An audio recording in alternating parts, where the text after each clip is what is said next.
everybody, it is Racine with lots of tips, and I am going to show you a new tip. If when you are knitting, you will find this tip very nice, and we're going to turn the camera and I'm going to grab my hat and I'm going to show you what I'm going to do. And if after I've done the video and after you've seen it, if you have any questions that you can't see, please let me know and I'll do an update. But hopefully you'll be able to see everything that I'm doing. So let's get started.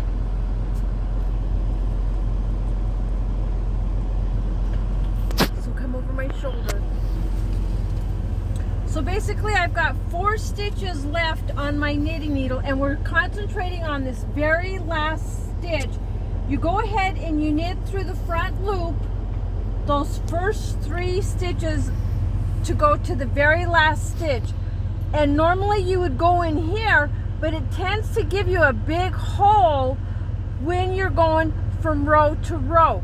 But the tip is, if you take that stitch through the back loop and you knit it and then pass over your stitch marker and then go back to knitting through the front, and I'll stop and I'll show you what I'm talking about.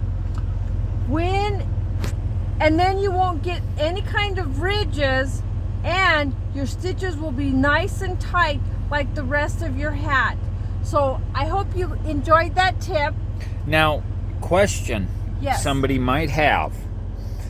How do you know when to do that? When you're not doing any of your rib stitches, you can do it in the round, and as before you slip your stitch to the last stitch, you knit in the back stitch, then you push over your stitch marker and then go back to the front loop. If you're going back and forth like a garter stitch, you go to the end of the row, that very last stitch, you go through the back loop and then you turn your work and then you go back like purl or knitting, whichever way you go. But it's always with that last stitch in the row.